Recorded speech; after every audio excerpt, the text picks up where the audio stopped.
Swami Niti Namine. Nama Om Vishnupadaya Krishna Prishtaya Bhutale Shrimate Jayapataka Swami Niti Namine. Nama Acharya Padaya Nitai Kripa Pradayine Gaurakatha Dhamadaya Nagara Grama Tarine. Nama Om Vishnupadaya Krishna Prishtaya Bhutale Shrimate Bhakti Vedanta Swami Niti Namine. Namaste Saraswati Deve Gauravani Pracharine Nirvishesha Shunyavadi Paschatya Deshatarine. Jaya Shri Krishna Chaitanya Prabhu Nityananda Shri Advaita Gadadhara Shrivasadi Gaura Bhakta Vrinda. Hare Krishna, Krishna Krishna, Hare Hare, Hare Rama,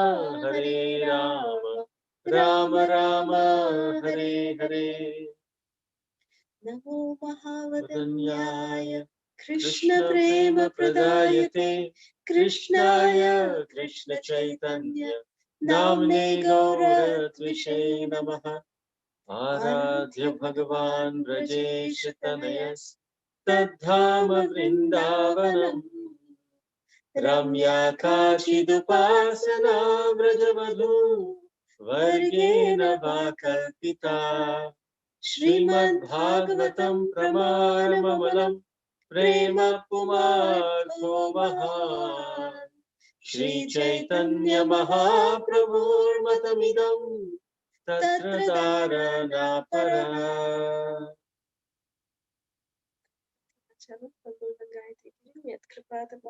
Shri Guru Vinatari Paramananda Madhvam Shri Chaitanya Ishvara. Hare Krishna. We welcome all of our YouTube live listeners, our listeners over Facebook Live, and our listeners over Zoom. We welcome all of you to this day 2 of Shri Gauramrita. So before we start our session, we would like to congratulate and announce the names of the devotees who participated in the quiz session from yesterday. We'd like to congratulate Meena Mataji, Surid, Hari Prasad Prabhu, Mother Flavia, Nutan Purohit Mataji, Vijeta Mataji, Vrinda Gopika Mataji, and Ranjani Gopika. Ranjani Gopika, also we thank you so very much for, so wonderfully taking care of posting all the answers in all the groups. So we are very grateful to you for doing this wonderful service.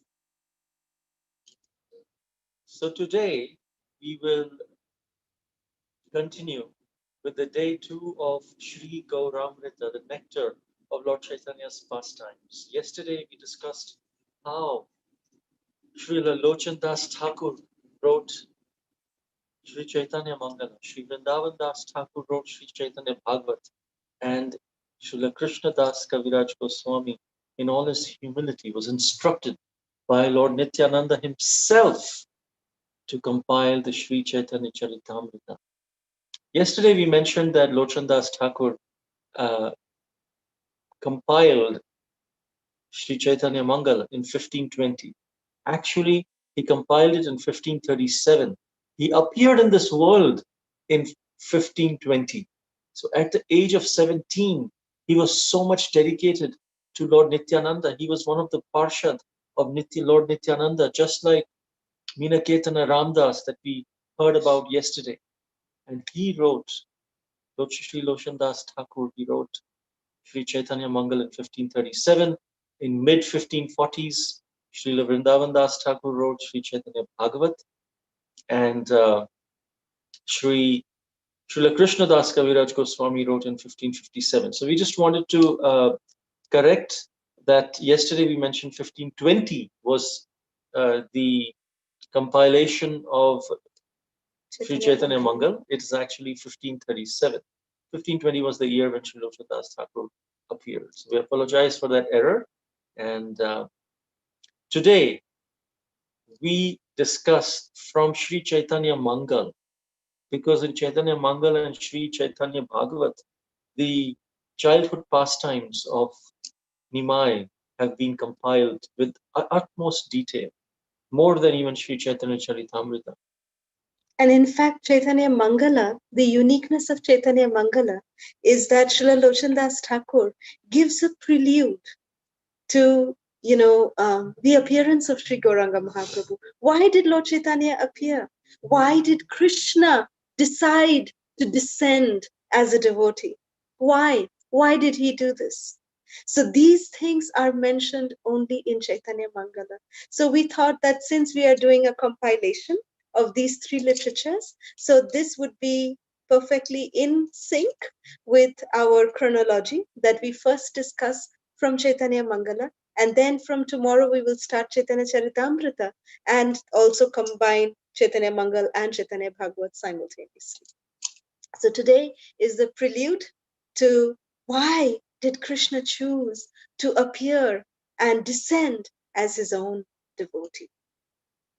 So Srila Lochandas Thakur, he begins his Chaitanya Mangal by glorifying the Supreme Personality of Godhead, Sri Krishna Chaitanya Mahaprabhu and Sri Nityananda Prabhu.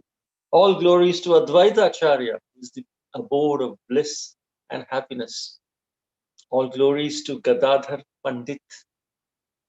All glories to Narahari Sarkar Thakur. All glories to Srivas Pandit, who is the authority of devotion, who is none other than the incarnation of Narad Muni. Jai. Shri Srivas Thakur ki Jai. jai.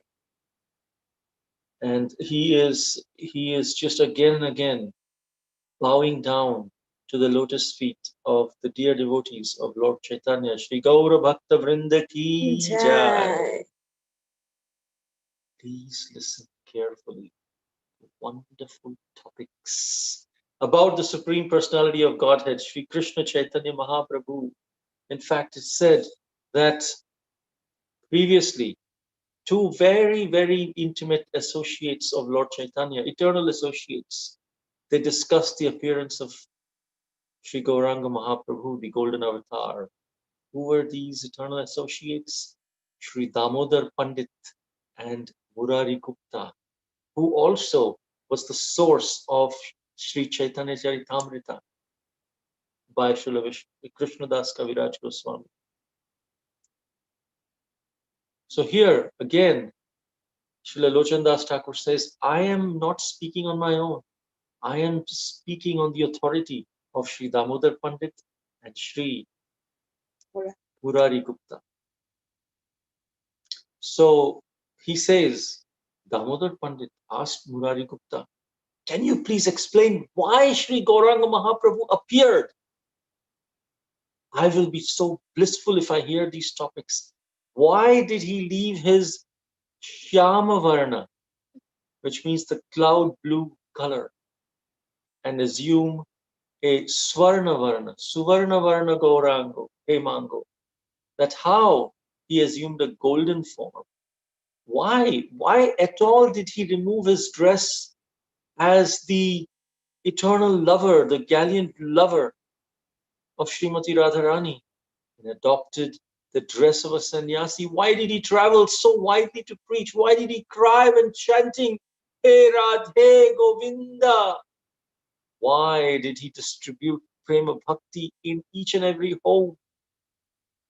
These are the questions that was asked. And Lochandas Thakur says, I will tell you these most confidential topics. This is in a very poetic form that he is writing these verses in Sri Chaitanya Mangala.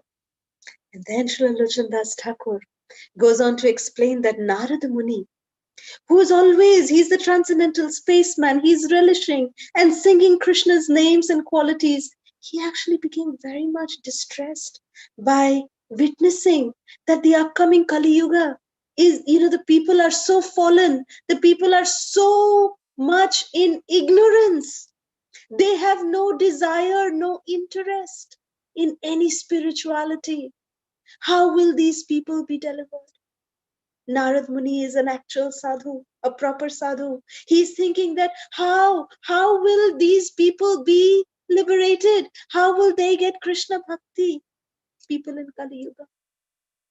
So thus the great sage Narada, seeing the miserable, just like even just imagining about the upcoming Kali Yuga, the miserable condition of the people in Kali Yuga. He very much deeply, he was contemplating about the deliverance. How will these people be delivered? That knowing this, that the only way this can be resolved is if the Supreme Personality of Godhead, if he intervenes. So Narad Muni said, I will do that. For the greatest benefit of humankind, I will approach the Supreme Personality of Godhead. And saying this, Narad Muni approached Dwarka. At that time, Sri Dwarkadhish, Sri Krishna Chandra Bhagavan, just spent his night with his beloved Queen Satyabhama Devi. And he sent word to Devi Rukmini that Rukmini Devi, I am coming to your palace. So Rukmini Devi was preparing her palace to welcome her beloved Lord. And although it is explained, Lochan Das Thakur explains in great detail that the palace of Rukmini Devi was so spotlessly clean. There was no question of any dust there or any kind of darkness there. It was self-illuminated with so many gems, so many precious jewels which were studded on the pillars. It was beautiful, Rukmini Devi's palace. But still, Rukmini Devi, in order to welcome Krishna, she personally started cleaning her palace so that she can properly welcome Krishna. She made it spotlessly clean to welcome Krishna. And as she was cleaning in the spiritual world of Dwarka, musicians were filling the air with sweet vibrations. Now imagine, Rukmini Devi is cleaning a place which is already clean, where there is no dust, where there is no dirt. But still, Shri Rukmini Devi is cleaning that already clean place in the spiritual world. And as she was cleaning, placing the pots full of water near the door, she was welcoming Lord Krishna, waiting to welcome Lord Krishna by lighting ghee lamps. And she completely filled the air with the fragrance of incense, even though there is no bad smell in the spiritual world, but still she was putting her best foot forward to serve and welcome Lord Krishna. And Rukmini Devi, she along with Mitra Vrinda and Nagnajiti, her associates, very joyfully came and received Lord Krishna. She washed his lotus feet with scented water. Then she offered arti to Krishna.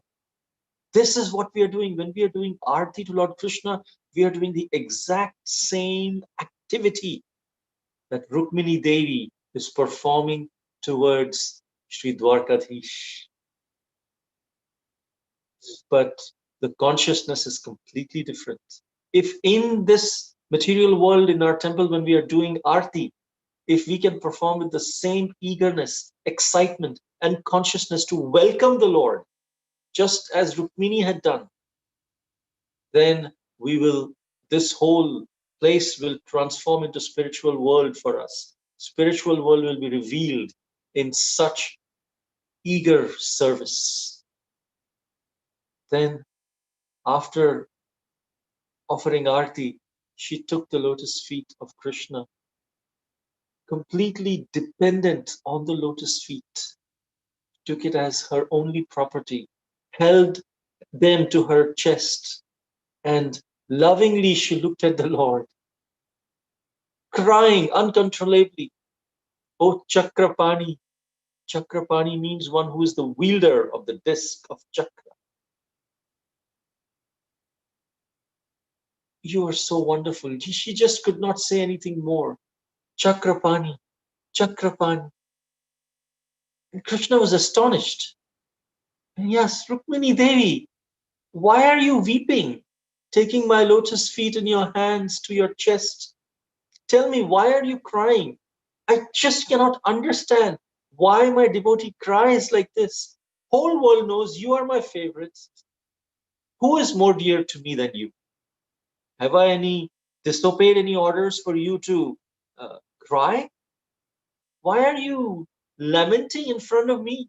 Are you still disturbed that I joked with you yesterday night? That was just a joke. Please don't take it seriously, you know. Are you feeling guilty about being upset with me? I am feeling guilty. And I tried to pacify in so many different ways. But is it because of that your soft heart, you're crying? Then Rukmini Devi spoke. She said that, my dear Lord Chakrapani, my heart may be hard, but still I am the most fortunate, as you are my life and soul.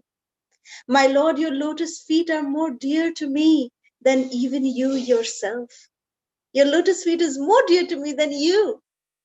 You see, after drinking a celestial drink which is called as Madhvika, Lord Shiva, he dances intoxicatingly. So, in that same way, when I wash your lotus feet and drink that water, I get that same kind of intoxication. But you know, you are the Supreme Personality of Godhead, my dear Lord Krishna. But how is it that you do not understand the heart of one who loves your lotus feet? You will understand the intensity of the love I feel if you are able to cultivate the mood of Srimati Radharani, the mood of selfless love of Sri Radha, Radha Bhava. So unless you have Srimati Radharani's mood within your heart, you will not understand why I am crying. So at that time, Krishna was astonished. What? Radharani's love? I'm not, excuse me? I'm sorry, I didn't understand what you just said. I am Sarvagya. I know everything that happens. And you just said that there is something that remains unknown to me? Oh, it's only you who can understand this. You have captivated my heart because I've never heard this thing from anyone. And I know you're telling the truth because you never lie.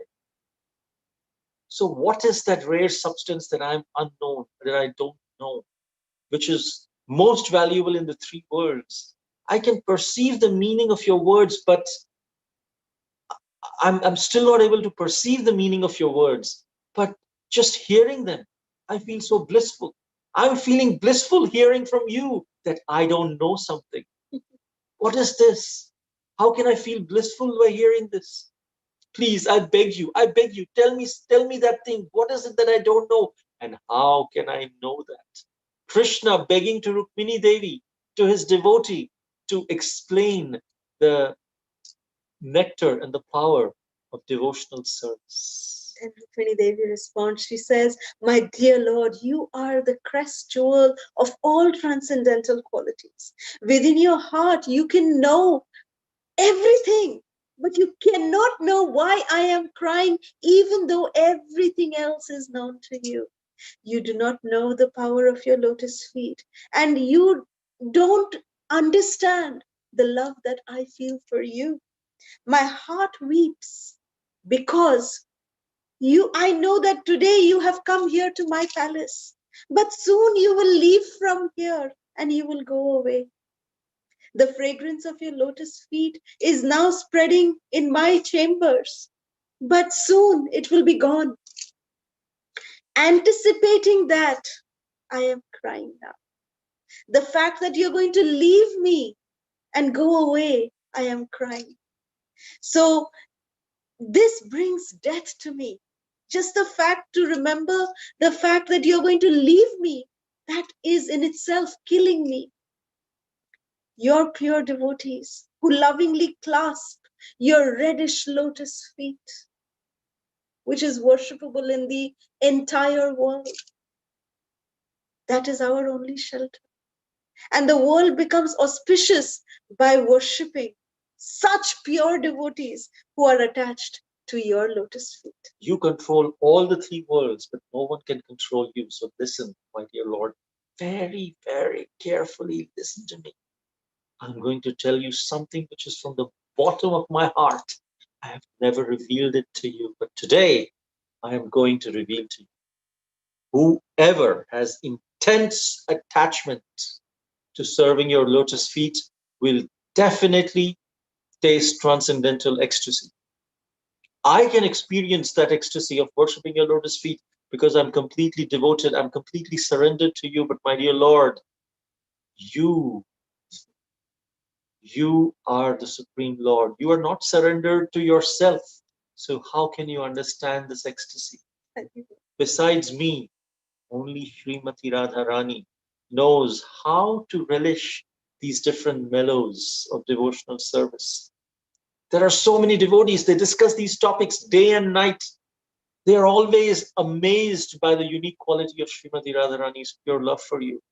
So much so as Lakshmi Devi, Lord Brahma, all the Devatas, the Devis, they are all eager to serve your lotus feet. Still, who can estimate the ultimate glory of your lotus feet? Only Radharani, Srimati Radharani enjoyed with you in Vrindavan. Only she can understand this. No one can compare with Radharani, not even me. And just it mystifies me. I'm just amazed how Srimati Radharani binds you so completely with her transcendental qualities. I know that the only reason you come to me is because I remind you of Srimati Radharani. I know that, and that makes my heart blissful. See the power of Radharani's pure love. You chant the name of Radha. I've seen you. With tears in your eyes, you chant the name of Radha. This is the power of Radharani's pure love. It is said that when we chant the Hare Krishna Mahamantra, Hare Krishna, Krishna Krishna, Hare Hare, Hare Ram, Ram Ram, Hare Hare. When we chant the name Hare, which means Radha, calling out to Srimati Radharani, who hears that? Not Radharani, Krishna. It attracts Krishna's attention. Ah, who's the one who's taking my dear Radha's name? And then when we chant Krishna, that attracts Radharani's attention. Who is the one who's chanting my beloved's name? Rama. Radharani is looking. Hare. Krishna is watching. Who's the one? Let me go. Who is calling out to my Radha? He is most dear to me because I myself am chanting the pure name of Radhe. That's why in Vrindavan, everywhere they say Radhe, Radhe. Even the trees chant Shri Radhe. So I'm feeling so much separation. I can't just help but cry. Even though you are here, I'm still feeling separation. And your devotees are always hankering. Therefore, I pray you that please give me this benediction that I can be a honeybee who can forever be attached to the honey of your lotus feet, to the nectar of your lotus feet. I'm so much in lamentation. Please grant me the boon that you'll never leave my home. Because when you are here, I'm still lamenting that you will soon leave. Rather than relishing your association, I'm just lamenting in ecstasy. I'm still in separation from you, thinking that you will leave eventually. So please allow me to always be at your lotus feet. In fact, this was not a prayer, this was an outburst of love of Sri Rukmini Devi. So Lochan Das Thakur is remembering this wonderful pastime that happened in the spiritual world in Dwarka, started with Narada Muni. Then Murari Gupta, Lochan Das Thakur is quoting Murari Gupta saying that, after, Rukmini Devi, when Krishna heard Rukmini Devi saying like this and speaking like this and crying so profusely, Krishna's heart started dancing in ecstasy. His lotus eyes, his reddish lotus-like eyes were like the rising sun. It was filled with tears of love and compassion for Srimati Rukmini Devi. And Krishna was sitting on his throne, and Krishna placed gently, he took Rukmini Devi and put her on his lap, and he consoled Rukmini Devi. And while caressing Rukmini Devi, Krishna told Rukmini Devi while looking at her that, my dear Rukmini, my dearly beloved wife, you are someone very, very special to me. I've never heard such amazing and wonderful description till today. Until today, no one has ever suggested to me that I should personally taste the pure love of what my devotees feel for me, that I should taste it. No one other than you has ever suggested this. And saying this, immediately, Krishna started taking the name of Radha. Radhe, Radhe, Radhe. And the beautiful blackish complexion of Krishna was immediately transformed into the most beautiful, munificent form of the golden avatar, Sri Gauranga Mahaprabhu ki jai. Right at that moment, at that very moment, Narad Muni entered into the chambers of Rukmini Devi. As soon as Narad Muni entered, Krishna again transformed back to Krishna. Mahaprabhu's vision disappeared. But Narad Muni had like a little vision of the golden form of Lord Caitanya, and he was trembling in ecstasy. Where is that munificent form? Where? How? There were like millions of, suns rising together. Where is that beautiful form? And Narad Muni just fell like a stick at the lotus feet of Krishna. And my dear Krishna, please, please, please show that form to us. What did you just show? What was that form? Then Krishna revealed to Sri Narad Muni. First, of course, Krishna, as an etiquette, he actually worshipped Narad Muni along with Rukmini Devi. And after worshipping Narad Muni, after washing his lotus feet, Narad Muni said, Krishna, enough of these formalities. I cannot take this anymore. Please, please, show me your golden form. What was that form that I saw? Please show that to me. And then Krishna revealed that form, the golden form, and he told Narada that, my dear Narada, you have come to me over here for relieving the distress of the people of Kali Yuga. So in this form, I will fulfill that purpose also. I will come in this form to relieve the distress of the people of Kali Yuga. That I will distribute freely without any qualification, without any kind of, no judgment, nothing. I will just freely distribute. Krishna Prem, pure love for Krishna. I will distribute that in the mood of Srimati Radharani. So saying this, Krishna, he then was telling Narada that, Narada Muni, I will do this. And then Rukmini Devi was sitting there, next to Narad Muni also.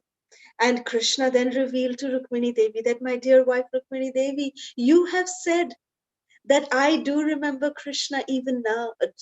I remember Srimati Radharani even now. And that is true. Because no one can love me like Srimati Radharani.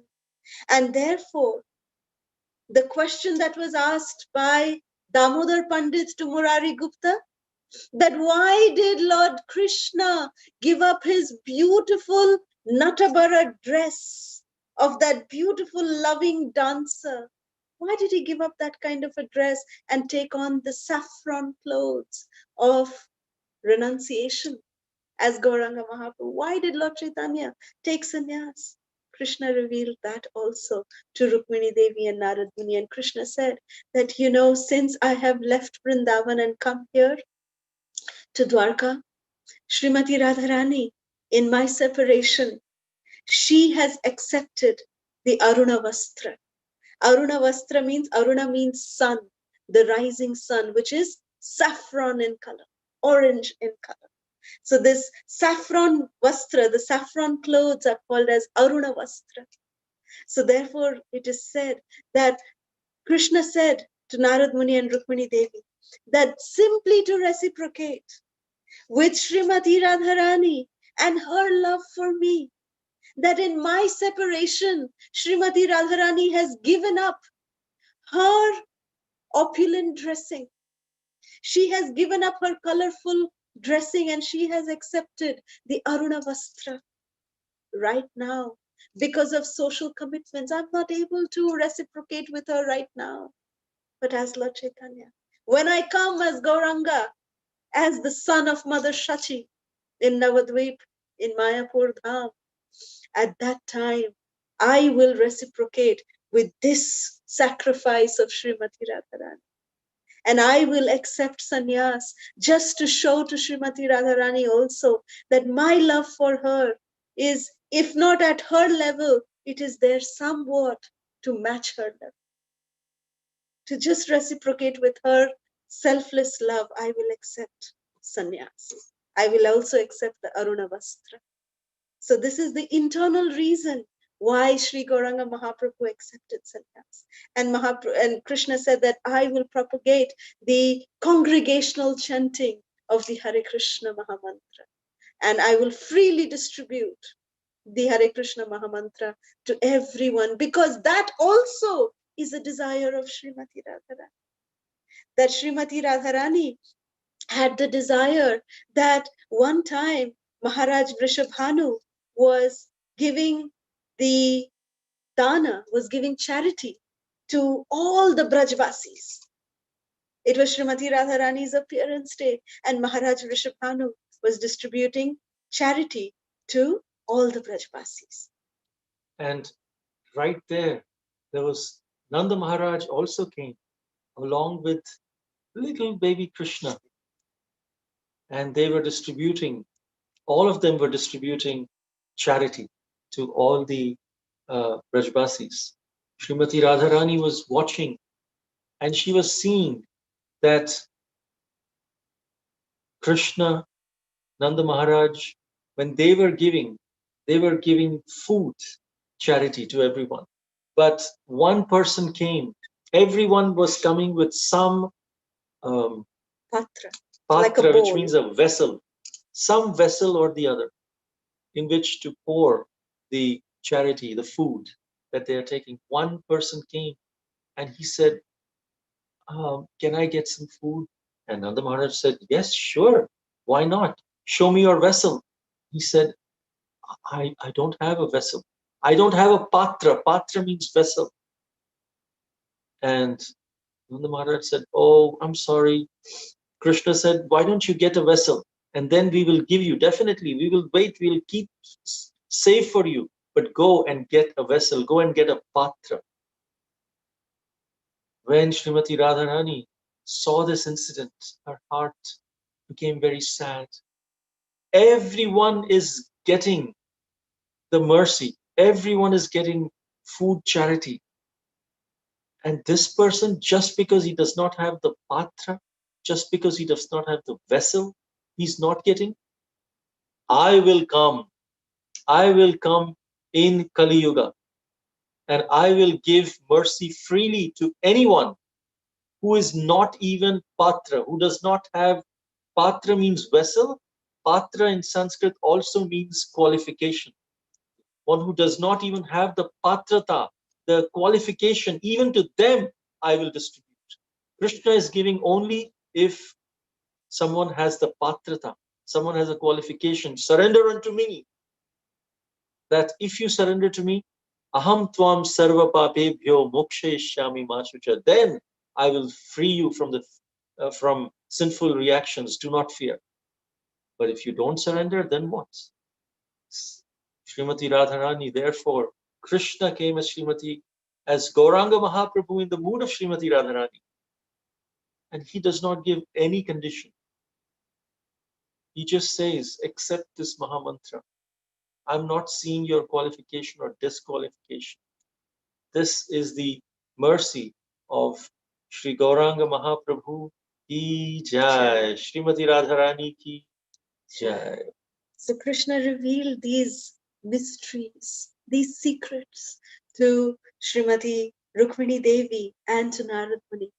And beholding, when Narad Muni was hearing these pastimes and these beautiful words coming out of Krishna's lotus mouth, Narad Muni was in so much ecstasy and envisioning the beautiful form, the golden avatar of Lord Sri Chaitanya Mahaprabhu, which was, Gauranga Mahaprabhu's brilliant golden complexion was more effulgent than millions of suns put together. The shining beauty of millions of moons and millions of cupids would have been put to shame by the inconceivable beauty of Sri Gauranga Mahaprabhu's lotus moon-like face. And blinded by the dazzling effulgence of Sri Gauranga Mahaprabhu, Narada Muni was not able to, completely see it without blinking his eyes because the effulgence was so bright. So then Krishna, he immediately withdrew that form and he came back to his original Shama Varana form as Chakrapani Shri Govinda Bhagavan. And then Krishna said, "Oh Narada, my dear Narada, I have revealed to you everything. So now wherever you go and tell everyone. Go and tell all the people of the world that I am coming in Kali Yuga. Go and tell the Devatas. Go and tell everybody that I am coming. I am coming." And then Narada Muni, immediately he was just, glorifying Sri Radhika Raman, Radhika Raman, Radhika Raman, Radhika Raman.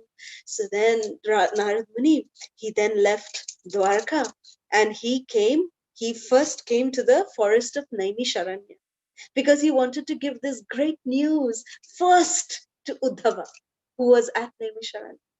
And then at Naimisharanya, Uddhava was there and Uddhava came and Narad Muni hugged Uddhava and he was so happy. Uddhava was so happy. Uddhava said, "Where are you coming from? You're in such great ecstasy." And then Narad Muni said, "I'm coming from Dwarka." And you know what happened? I saw this golden form of Gauranga Mahaprabhu. He's coming. He's coming. And Uddhava, he was so blissful just listening to the descriptions of Gauranga Mahaprabhu's transcendental attributes that Uddhava, he spoke a beautiful verse from the Srimad Bhagavatam, from the 11th canto, 6th chapter, text 46. The verse says that Uddhava spoke very beautiful glories of Mahaprasad. It says, simply by decorating ourselves with garlands, with fragrant oils, with clothes and ornaments that you have already enjoyed, your Mahaprasad of clothes and ornaments, by eating remnants of your meals, we, as your eternal servants, we will conquer your illusory energy just by having the remnants of your food, remnants of your clothes, remnants of your oil, remnants of your garland, just by honoring this Mahaprasad. That's the way to conquer the illusory energy. In fact, the ability of this servant to conquer Maya comes from eating your Mahaprasad remnants. Therefore, I always desire to receive your food remnants. This is a verse from Srimad Bhagavatam. Then Narad Muni thought that, oh, although I have been on this path of devotion for such a long time, but I have been also constantly chanting the holy names and Hare Krishna mantra, but I had no idea about the potency of the Mahaprasad. So, just look at Uddhava. Simply by the potency of Mahaprasad, he has become such a powerful, such a great preacher, so devoted and so dear to Krishna. So I also want to get that same mercy, that same fortune. So then immediately Narad Muni went straight to Vaikuntha and he seeked shelter of goddess Lakshmi. And he served goddess Lakshmi for 12 long years. And he said, "Please, please, goddess Lakshmi." Goddess Lakshmi was very pleased with him. And she said, "Yes, my dear child Narada, you're serving me so wonderfully. What do you want? Tell me, what do you want?" Narada said, "My dear mother, I have only one desire. Please, please give me some remnants from the leftovers of Lord Vishnu. From Lord Vishnu's plate, give me some Mahaprasad." And then she said, oh, how can I give? Even I'm not allowed to eat that, Narada. Anyone who eats that, they're freed from all material, contamination. I cannot give that to you. Even I'm not allowed to eat. How can I give it to you? Narad said, I want only that. I don't want anything else. So then, Lakshmi Devi, she came and approached Lord Narayan. Lord Narayan said, okay, no problem. You can give it to him, but don't give it to him in my presence. When I'm not looking, at that time, you can give it to Narada. So Lakshmi Devi, she called Narada. Okay, I got the permission. Come, Narada. And then she gave little Mahaprasad from the plate of Lord Narayan, and she gave it to Narad Muni. Narad Muni ate and honored that Mahaprasad remnants directly from the plate of Lord Narayan, and he was in super duper ecstasy. So much ecstasy Narad Muni was in. And from Vaikuntha, he started dancing in ecstasy, and he started coming down the abodes, and he first came to Kailash.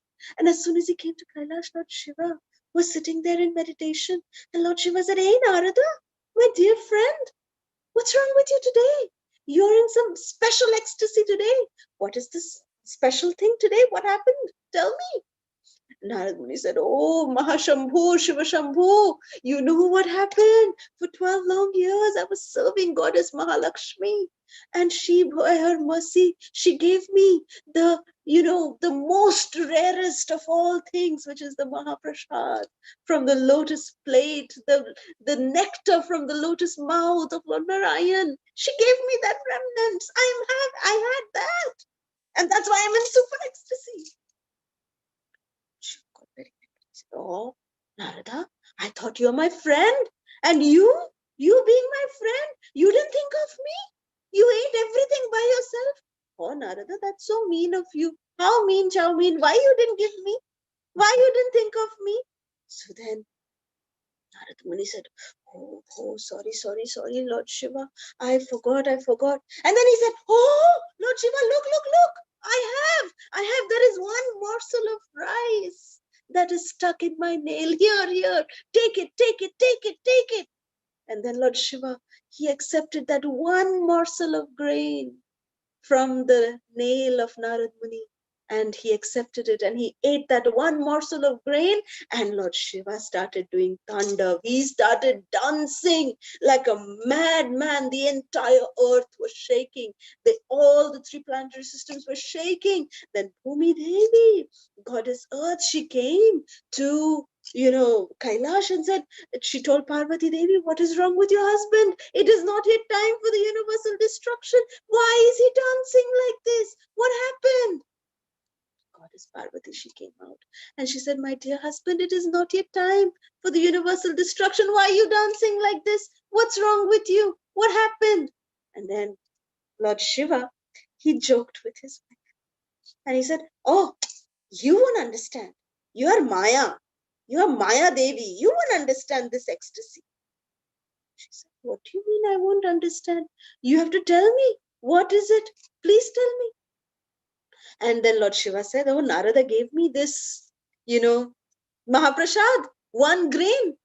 So then she said, Are, I am your Ardhangini. I am your Sahadharmini. I am your better half. And you did not give me. I'm your wife. You had one whole grain. You could have given me half of that. Why you didn't give me? Why did you deprive me of that Mahaprasad? Such rare mercy you got and you deprived your own wife. How could you do that? And then listening to that again, Lord Shiva, he just joked with her by saying that, oh, you're not qualified. You are Maya. You make people forget Krishna. You make the living entities forget Krishna. So how are you qualified to receive the Mahaprasad? Hearing this, Parvati Devi was super angry.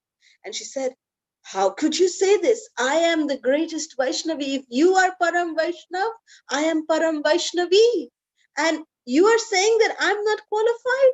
I here today as the Param Vaishnavi, as the greatest devotee of Lord Narayan, I make a promise here that with you as my Sakshi, with you as my witness, and Narada here as my witness, I make this promise that not only will I, but also everyone who is under me, I will make them also eat Lord Narayan's Mahaprasad. And as soon as Parvati Devi spoke like this, Lord Narayan immediately manifested in Kailash. And then these words, they inflamed Parvati. And with furious anger at that moment, Vishnu himself arrived in Kailash to uphold the promise of Parvati Devi. And then seeing Lord Narayan, Parvati Devi stood up, offered her obeisances to the Lord, and with tears in her eyes, she said, "My Lord, please protect me." And Lord Vishnu very sweetly said, "Katyayani Devi." Parvati Devi is none other than Katyayani Devi, to whom the gopis pray to get Krishna as their husband. So he said, "Katyayani, because you are in my pastimes. You are my Adi Shakti. Through you I manifest the entire material world. You are Maya Devi, Prakriti Swarupini. You always engage in my devotional service. Lord Shiva is known as Hara, and you are Gauri. So therefore, I will keep your promise. Please be assured. I will personally distribute my Mahaprasad to everyone in the universe. And I'll tell you a secret about a recent episode that I had, and that'll alleviate your misery. No one knows the inner meaning of the churning of the ocean in Srimad Bhagavatam. They used Mandara mountain as the churning rod. Vasuki was the king of snakes who was the rope. You remember that? The first object that appeared from that churning was a tree, a wish-fulfilling tree, Kalpataru, which gives unlimited wealth. Everyone's desire is fulfilled by that. Within that special tree, there was a transcendental effulgence emanating from the beautiful form of Lord Chaitanya. And there has never been an incarnation or form equal to the form of Sri Chaitanya Mahaprabhu. He's the fountainhead of all incarnations. He will appear in this world, he will display his transcendental pastimes, and by preaching Krishna consciousness, I, as Sri Chaitanya Mahaprabhu, will distribute my mercy to the people in general when they take up to the chanting of the congregational chanting of the holy names. Hare Krishna, Hare Krishna, Krishna Krishna, Hare Hare, Hare Ram, Hare Ram, Ram Ram, Hare Hare. At that time, my dear Parvati, I will fulfill your vow and I'll give the love of Krishna to everyone. Keep this a confidential secret until I come and reveal it by my own activities. I will deliver all the people in Kali Yuga. And in this way, Lord Shiva and Parvati, they became very happy hearing this wonderful news from Narad Muni. And Lord Shiva chanted the names of Hari Hari everywhere. And Narad Muni was playing in his sweet veena, Radhika Raman, and left Mount Kailash. So this was the wonderful pastime in Sri Chaitanya Mangal, which was explained by Srila Lochandas Thakur as a conversation between Damodar Pandit and Murari Gupta. Murari Gupta is none other than Hanuman. He's the incarnation of Hanuman in Lord Chaitanya's pastimes. But Sri Chaitanya Charitamrita, Srila Krishnadas Kaviraj Goswami explains 3 external reasons and 3 internal reasons for the appearance of Sri Gauranga Mahaprabhu. So the 3 external reasons was the first one, the external reason was that it was time for the Yuga avatar. For the avatar, for the incarnation of the particular Yuga. Every Yuga has a particular avatar, an incarnation. So it was time for a particular Yuga avatar to come, and therefore Sri Gauranga Mahaprabhu came as the Yuga avatar. Second external reason is that he came to establish the Yuga Dharma. The Yuga Dharma is congregational chanting of the holy names of Krishna.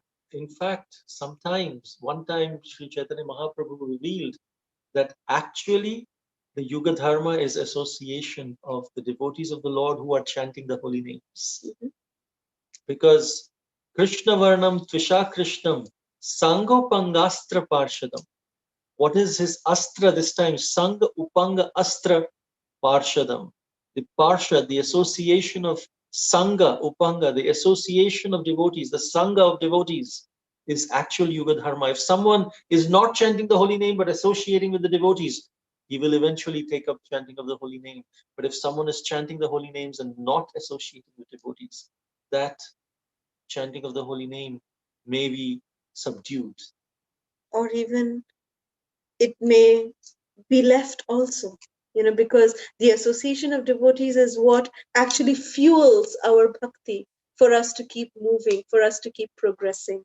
So every incarnation, if we see, they all have a particular weapon. Lord Ramachandra had his bow and arrow. Lord Parashuram had his axe. Krishna has his Sudarshan. Lord Balaram has his plow. Like this, every incarnation has a particular weapon. Lord Chaitanya Mahaprabhu, he also has a weapon. And Lord Chaitanya's weapon is, as Prabhu mentioned, his Sangha and his Upangas. The Sangha of devotees, the association of devotees, is the weapon of Sri Gauranga Mahaprabhu. And then there are three sorry. And the third external reason is that Lord Chaitanya came, Krishna descended as Sri Gauranga Mahaprabhu to satisfy and reciprocate with the loving call of Sri Advaita Acharya Prabhu, which we will be discussing in our subsequent sessions. How Krishna, he was actually very nicely playing on his flute in Goloka Vrindavan. And the loud cries of Advaita Acharya, seeing the distressed condition of the people of Kali Yuga, he started doing hunkara, he started crying, loudly. That's Mahavishnu, is Advaita Acharya. And in the call of the loving call of Advaita Acharya, which penetrated the material coverings, even the Viraja river, everything, all the material coverings, it even penetrated the Vaikuntha skies, reached directly to Goloka Vrindavan. And it interrupted Krishna's playing of his flute. And Krishna immediately heard Advaita Acharya calling. And therefore, this is the third external reason that Lord Krishna appeared as Sri Gauranga Mahaprabhu in reciprocation to Sri Advaita Acharya's loving call, his hunkar. And then there are three internal reasons for Lord Chaitanya's appearance. The first purpose is what he revealed in this pastime that we just heard, to relish the position of Srimati Radharani. This was his internal reason why he came, why he appeared. And then the second reason was to understand the mellow himself. First was to relish. The second purpose was to understand why are my devotees, they're ready to give up their lives for me. I cannot understand this phenomenon. To understand the sweetness of his own devotional service and Radharani's attraction for Krishna, he appeared. And the third reason was to enjoy the bliss that is tasted by Srimati Radharani. That this exchange of transcendental mellow, how can I experience that same bliss? So first was to relish the position of Srimati Radharani. Second was to understand the mellows of devotional service. And the third was to experience these mellows by Srimati Radharani. These are the three internal reasons of the appearance of Sri Gauranga Mahaprabhu ki jai. So with this, we end day 2 of Sri Gauramrita, and we'll continue from Sri Chaitanya Charitamrita, Chaitanya Bhagavat tomorrow. And today, before we open up the lines and announce our quiz questions, we would like to sing a very beautiful bhajan, which is named as Gauranga Karuna Karo. It's a beautiful bhajan, very sweet bhajan, which is in Bengali. It is written by Srila Narottam Das Thakur, and we will read the translation first. Oh, my dear Lord Gauranga, please, please show me your mercy to this lowly and destitute soul. Oh Lord, there is no one more fallen than myself in all of these three worlds. Holding grass in between my teeth. Oh Lord Gaura, I call out to you now. Holding grass in between the teeth means with all humility. My dear Lord, I'm calling out to you. So please be compassionate upon me and come to reside within the temple of my heart. If you do not give me your mercy, seeing how fallen I am, then why are you known as Patita Pavana, this merciful savior of all fallen? Please justify your name of Patita Pavana and give mercy to this Patita. I am plunged amidst the violent, hurricane-stricken waves in the ocean of this material world, from which there is no escape. Kindly give me the gift of your divine lotus feet, which are compared to a boat in which your servant may cross over the ocean of birth and death. Therefore, Narottam Das Thakur, the servant of Lord Sri Krishna Chaitanya Mahaprabhu, we ceaselessly makes this particular prayer. Harivo. So let us sing this beautiful bhajan.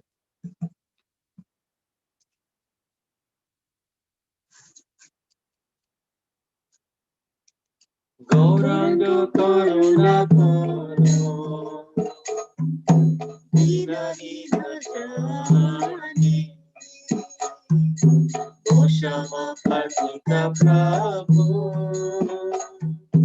Nahi Tribhuvane Gauranga Karuna Karo Vinahina Jani Doshama Patita Prabhu Nahi Tribhuvane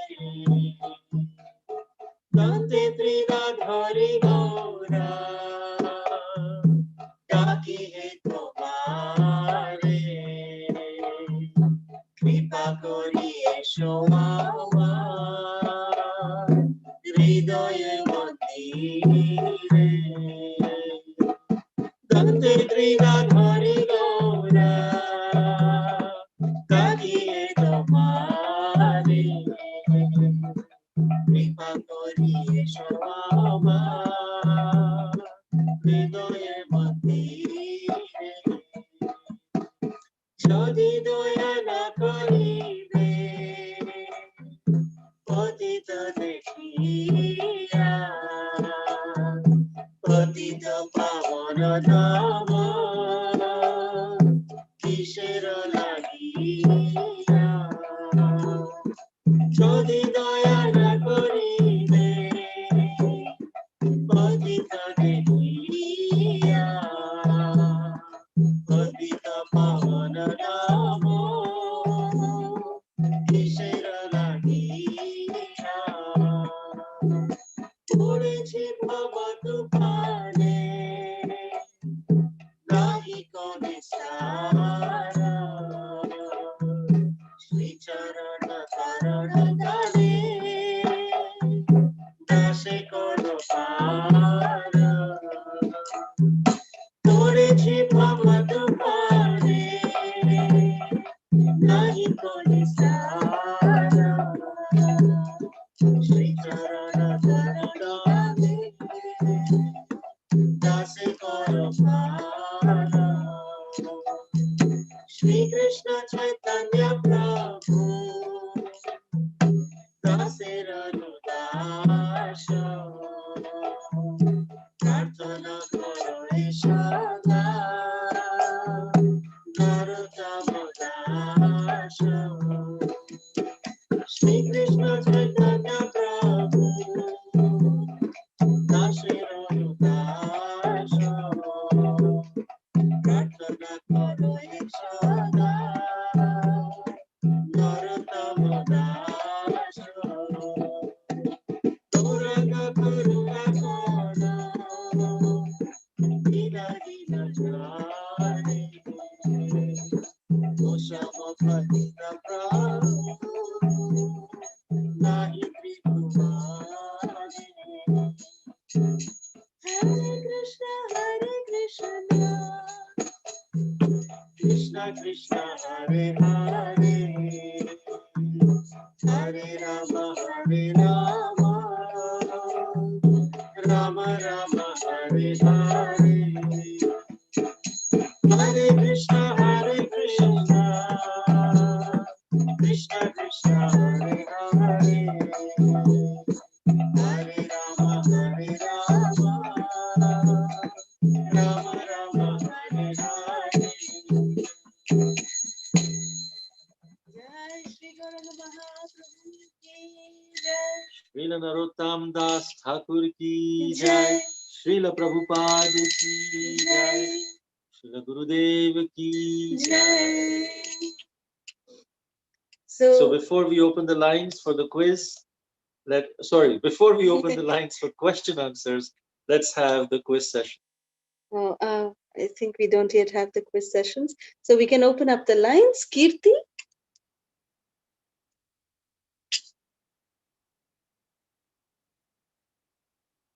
Hare Krishna, Kirti? Okay. Oh, Yes. now I can unmute. Hare Krishna, Yes. Mataji, Prabhuji, Hare Dandavat, Krishna. Al Gaurishi Shila Prabhupada, Guru and Gauranga. I really liked today's class, and one of my favorite stories in the class was the Prashad story about when like Narada Muni gets it from to another person to another person. I just really thought the session was nice, and the bhajan in the end was very nice also. I don't have any questions today, but I just wanted to say that today's class was very nice. So thank you, Mataji, Prabhuji, for a beautiful session. So much better. This bhajan actually was taught to us by my mother. This is her favorite bhajan, and it's very dear to my father. So we have to thank our parents for this beautiful bhajan. Thank you, Vita. Thank you, Mataji. Hare Krishna. Krishna. Garima. Hare Krishna, Mataji, Prabhuji, Dhanwad Pranam, all Lord Shishya Prabhu. I really enjoyed this class because I didn't knew these stories how Sri Caitanya Mahaprabhu came on the earth. It was so it was so blissful when I was hearing it. It was like I was there actually doing the same thing, watching everything going on. Garima, Yeah. you are very special, Bacha. We hope that we can also develop that same attitude and that mood that you have. Thank you, Bacha, for sharing this. Because of your blessings, that's why I can be a special devotee. Oh, you are very special, Bacha. We love you so much. Thank you. I love you too. I have one question that when you were singing, like the song in the second paragraph, it was saying that someone was holding grass in their teeth. Who was it and why? Narottam Das Thakur is saying this, beta. He is the author. So Narottam Das Thakur, he is singing this. He has written this song, right? So Narottam Das Thakur is saying that, holding a straw in between the teeth. As we explained, holding a straw in between the teeth, it is an act of humility.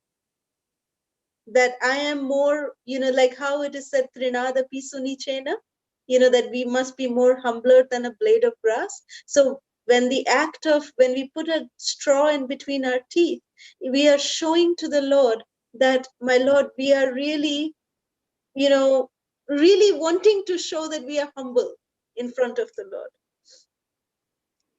That we are very. It's just like when the president goes, everyone does like this. This is a sign that I salute you, I honor you, I respect you. And when some Maharajas come, we do like this, or we pay full dandavats like that. So there are some bodily actions which show by our actions, where we are expressing by our actions our emotions, rather than saying it in words or just feeling the emotion. We are actually showing the emotion in action. There are certain things like that. Similarly, holding the blade of grass in the mouth is by action we are showing our emotion that we are feeling so fallen in front of you, that like a fool, like it's generally who eats grass, a donkey eats grass. So we are actually showing in front of the spiritual master. Narottam Das Thakur is showing in front of Gauranga Mahaprabhu and telling us we should also feel like this, that I'm a fool. We should not come in front of the spiritual master, or we should not come in front of Gauranga Mahaprabhu thinking, oh, I know everything, and that's fine. I know, I've read all your books, and so I know everything that you have to say. No, we should come to them as if I am a fool, like a donkey holding a grass in its teeth. And the grass also signifies that we have to be more humble than a blade of grass. We should not think that we are great. We should think the grass, everyone puts his foot on the grass. So we should think that we are very humble. Then, when we think we are humble, when we think we are a fool, then there is scope for us to learn. Otherwise, if we think we know everything, we cannot learn. If I give you a glass of water and that glass is full of water, can you add any more water in it? Can you? No. No. No. But if I give you a glass which is empty, then you can put water in it. Similarly, if we think that we know everything, then we cannot learn anything because the glass is full. But if we genuinely from our heart, even though we may know so many things, but genuinely from our heart, we say, no, we don't know anything as compared to infinite knowledge, infinite understanding of yourself. We are minuscule. Even though we may know so much, in front of infinity, it is nothing. So therefore, we are coming like an empty glass, and you please pour and fill, by your mercy, fill our heart with your mercy. That's what holding the teeth, holding the grass in the teeth means. A sign of humility and a sign of saying, accepting that I'm a fool. That's when devotional service starts. Yes, I understand. I know a little bit of the song. Can I sing 2 lines of it? Please, beta, sing. Gauranga karuna karo dina hi na jane he mosama patita prabhu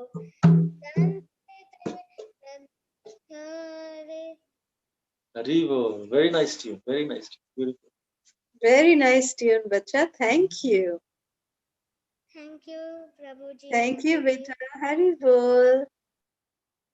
Any more questions?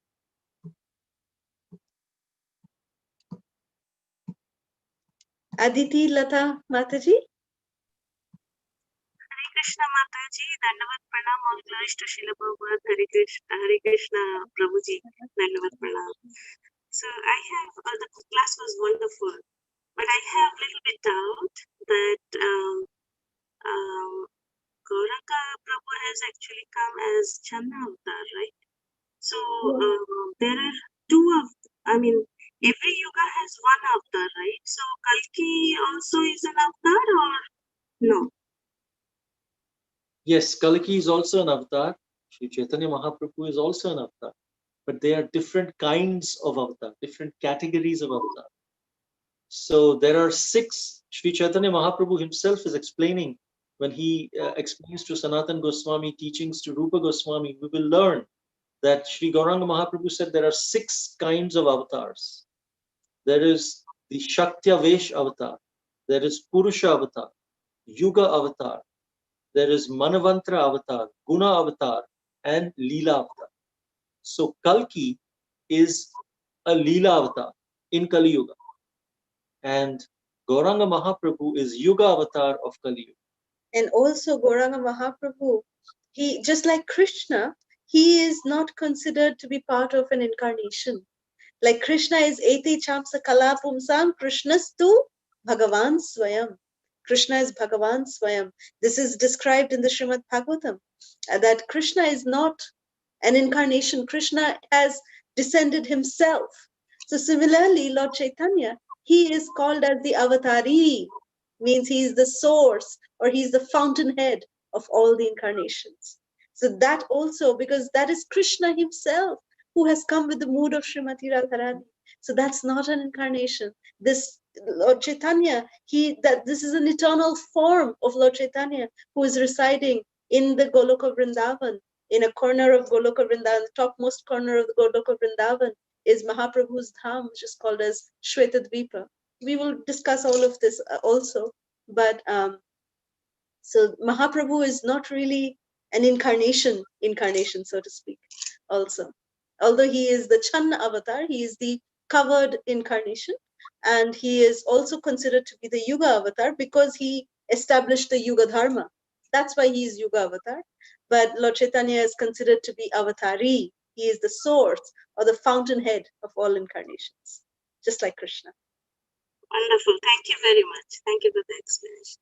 Hare Thank Krishna. you. Hare Krishna. Surid, Spurti.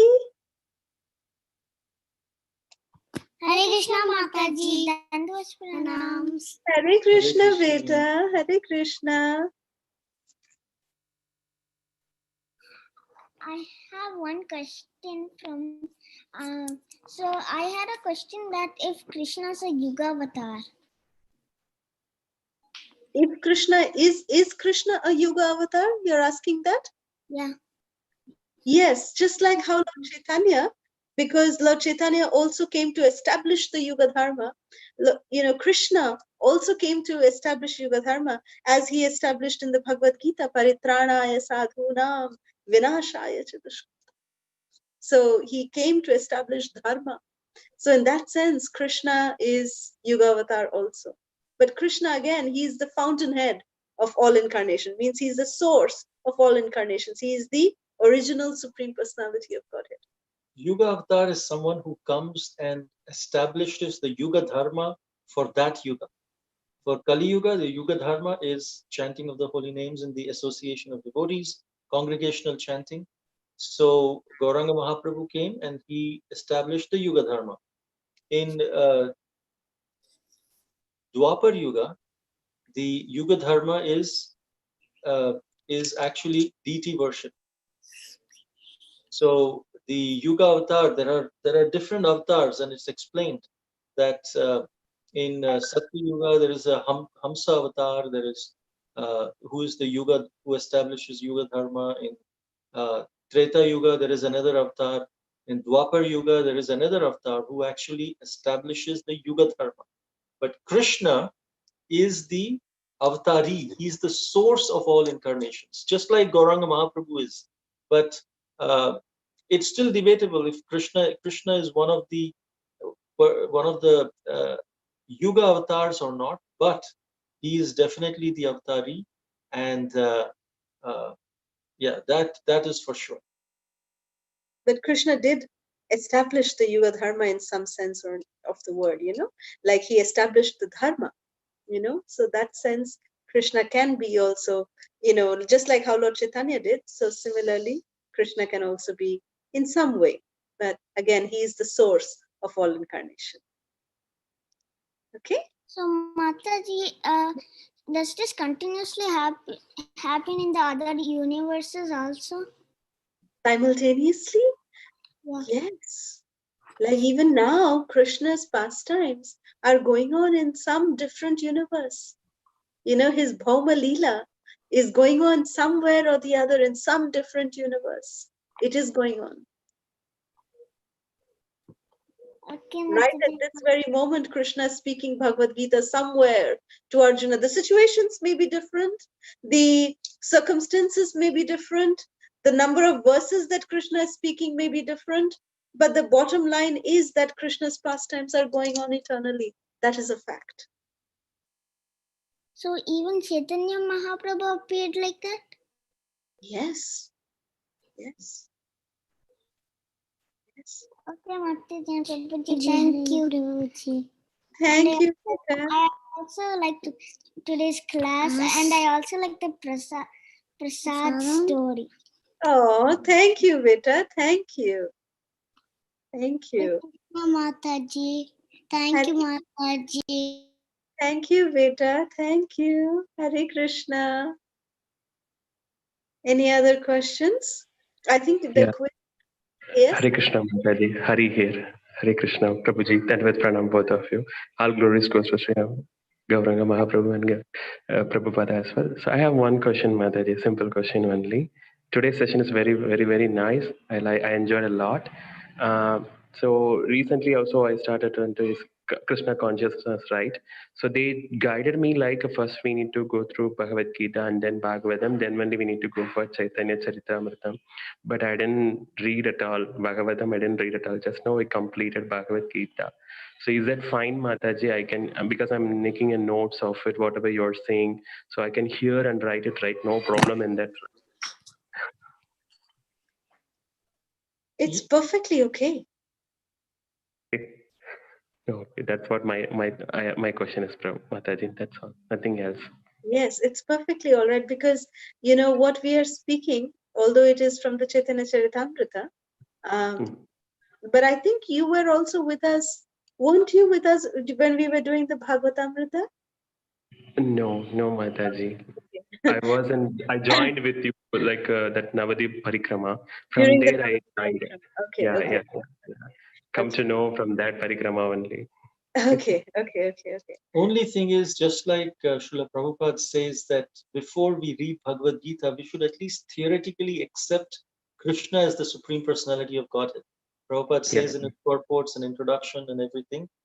Similarly, the only thing is, before we start hearing Sri Chaitanya Charitamrita, we should at least theoretically accept Sri Gauranga Mahaprabhu as the Supreme Personality of Godhead, the combination of Radha and Krishna together. Yeah. So if we have that faith, that's what is needed to develop. That's why we say read Bhagavatam, then read Bhagavad Gita, then Bhagavatam, then come to Chaitanya Charitamrita, so that by the time we are coming to Chaitanya Charitamrita, we have that faith that yes, Sri Gauranga Mahaprabhu is the same Krishna who performed pastimes in Vrindavan, is the same Krishna who spoke Bhagavad Gita, and he's the Supreme Personality of Godhead. So at least theoretically, if we can accept that with faith, then slowly, when you hear the pastimes, you will gain experiences of faith. Your faith will increase more and more. But if we start as a skeptic, is he really the Supreme Personality? I've never heard this, something like that. Then it may affect our spiritual life. So at least theoretically, just accept on the face value, and then Gauranga Mahaprabhu will give you experiential faith and reveal to you as we go through the Chaitanya Charitamrita. And the very fact that you have attended, the parikramas, not only the Navadvip Mandal, Jagannath Puri, South India Yatra, you've also attended the Vrajamandal Parikrama. And you have attended all the other sessions that we've done, which is, encompassing the Srimad Bhagavatam. So it's perfectly fine. No, that's fine, Mataji. Because I should not override. That's what my intention is. I should follow you, whatever you say. That's all. Nothing else, Yes, Mataji. there is no problem at all. No problem. Yeah. Happy. Thank you so much. Thank you so much, Mataji. Thank you. Hare Krishna. Keshavi? Hare Krishna Mataji, Prabhuji, Dandavat Pranam, please. Dandavat Pranam, Hare Krishna, Prabhu. Guru and Gauranga. Mataji, I have one important question. When I see those little kids who are so enthusiastic in listening to your classes, I feel my stupid mind is not responding like their mood. So how do we grown-up people like me develop that level of love and faith in Krishna that the kids seems to exhibit? So please guide me, Hare Krishna. Very nice question. Very nice question. You see, one major thing that I can say is that a child's mind is innocent and an adult's mind is judgmental. So when we use our judgment to judge other people and to make conclusions, to use our mind unnecessarily, and to use our thought process, it's not just like a blank slate. So we have many things already written in the script of our mind. But a child's mind, they are actually coming as an open slate. They are always ready to learn. They are wanting to learn. They are very innocent. And Srila Prabhupada, he always said that a devotee, they always have a childlike innocence. They carry childlike innocence. And that is why, why is Srila Prabhupada able to make that connection with everyone, every form of, like starting from little Saraswati to the greatest of scholars. They just loved Srila Prabhupada. Prabhupada would call them rascals on their faces, and they would laugh. They would laugh. If we go and call rascal to anyone, they'll come and give us a big slap. But Srila Prabhupada did that. Why? Because Prabhupada did that out of love. Innocence as a child. That is the credit. And when we also give up our judgment, our judgmental attitude, then we can continue to cultivate the innocence of a child, which is the one of a very, very important ornament of a Vaishnava, is to carry childlike innocence, to give up the judgmental attitude. Is, that shows that we are depending on Guru and Krishna. Because if we have judgmental, then we are like strategizing. Okay, now this, that, okay, this is happening, so I'll have this. It's like you're playing a chess game, It's like that, you're strategizing. But that's not a devotee life. That's not a devotee. A devotee is always dependent on Krishna. Very simple. Srila Prabhupada said, Krishna consciousness is simple for the simple-hearted, the simple-minded, and it is complicated for the ones who are complicated. So it is we who make it complicated. So it is to us how we can keep Krishna consciousness very, very simple by giving up the judgmental attitude. And other thing is that we can learn from Arjuna how he was. He did not blindly accept what Krishna said. Bhagavad Gita is Arjuna asking so many questions, and some of them are challenging questions. Krishna just said that, take up to Krishna consciousness. And then Arjuna said, yeah, but if I take up then, and if I leave in between, then what will happen? I'll be neither here nor there. I'm following you. He's asking very challenging questions, but not in a challenging mood. He's asking in a very submissive mood to learn. So it is actually good. It is a sign of sincerity that the questions and doubts come in our mind. But we should try to evaluate, is this doubt coming in my mind so that I can learn, or is this doubt coming in my mind as a challenge? So Arjuna, his doubts were very challenging, but the mood was to learn.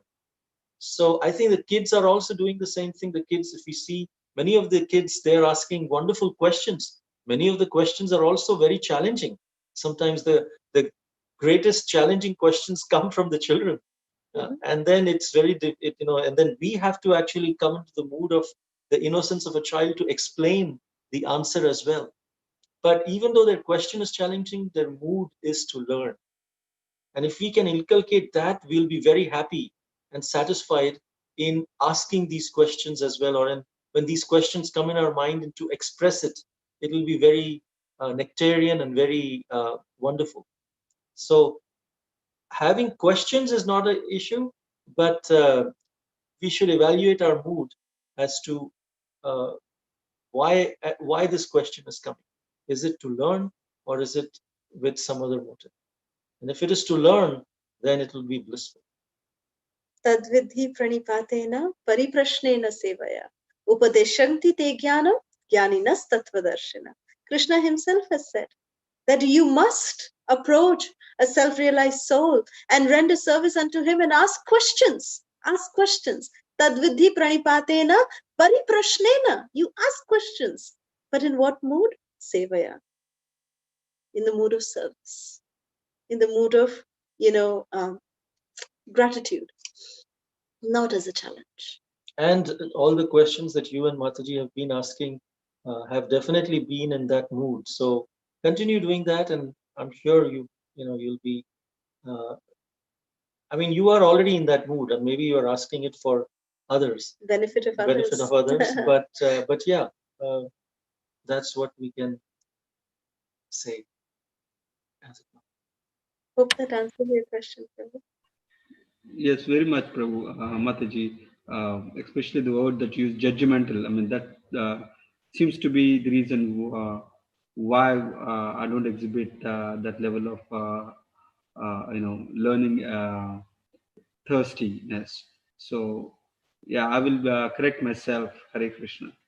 But that's your humility that you're saying that, Prabhu, because for us, we have experienced you to be the most, forthcoming. And for you to even ask this question in a public forum shows how clean your heart is, how innocent like a child your heart is. This is the proof of that. Hare Krishna.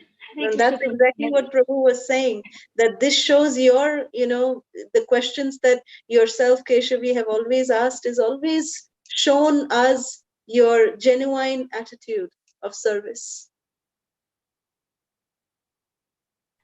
Hare Krishna Mataji, Hare Krishna Prabhuji, please accept my respectable humble obeisances unto your lotus feet. It was so wonderful class today, and I like the song. This song actually I also learned, but this is my favorite song, because when I first heard this song and read the meaning translation of this song, really literally I got the tears, like how did I miss this song, it's just so beautiful. So that's the reason I try to sing a song, this one every single day to Gauranga, so that I can please him and make him happy. Mataji, but the tune is different. What you have sung, that is different, and the Garima, whatever tune she was singing, and actually that is we the used to common sing that tune. one. The Yes. tune that Garima sang is the common tune, but this tune that we sang, that is a personal favorite of my parents. So that's why we sang this tune, because this tune, my father simply loves it.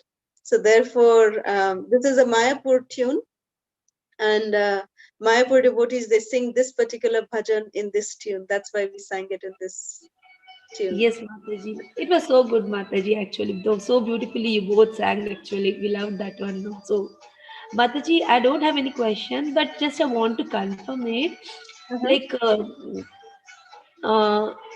Mitravanda and Nagna Chitra are wives of Krishna, right, Mataji? In 8 wives? Yes, but Yeah. still they helped Rukmini Devi Yeah. in cleaning the room, because Yes. what I understood, Krishna used to be in all 16,108 houses Yes. every time, all the time. Simultaneously. But Yes. how come that they are helping to Rukmini, and Rukmini inviting That is in Krishna? the Bhava So Leela. sometimes That is in the we cannot that is in understand. that is in the Bhava Leela of Dwarka. That Krishna was present, in every queen's palace. That Krishna is present personally. That is in the Bhava Leela also. But this particular pastime happened in the spiritual world. So Krishna would, just to increase the love of the wives, sometimes he would, make his disappearance from all the other palaces. He would just come to one. That's why Rukmini Devi is saying, today you're here, tomorrow you will go there, So these things keep happening, that Krishna, to increase the love of his devotees, he manifests different kinds of pastimes just to, variety is the spice of life, like they say, no? So like that, for Krishna, he displays various kinds of varieties just to increase the love of his devotees. He just does that. So even though Rukmini Devi was lamenting that Krishna will leave, and she was having Vipralamba bhava, but there was no jealousy in that lamentation. There was no jealousy in that Vipralamba. Oh, Hare Krishna. I was thinking maybe because when we did the outreach program, we already shared this pastime, whatever you shared today. So I was thinking maybe it happened when Rukmini Devi and Krishna were there in the Dwarika. So it's It okay. Now says I Dwarka. understood. In Chaitanya Mangala, Lochandas Thakur says that it is in Dwarka, but it is the Dwarka of the spiritual world. Spiritual world. Okay, now I understood, Mata. That's why I was confusing actually. Thank you so much, Mataji, for answering my question. Thank you, Prabhuji. Namaste, pranam. Hari Bol. Prema Bhakti Lata Mataji. Hare Krishna Mataji, Hare Krishna Prabhuji, Dandavat Pranam. Thank you so much for starting this Chaitanya Charitamrita class. It's very nice. Actually, my question is related to yesterday's class. I'm sorry for asking this today. See, you have mentioned that Lochan Das Thakur, he has written Chaitanya Mangala in 1520. Actually, he was born in 1520. That's what I read somewhere. So, just wanted to clarify.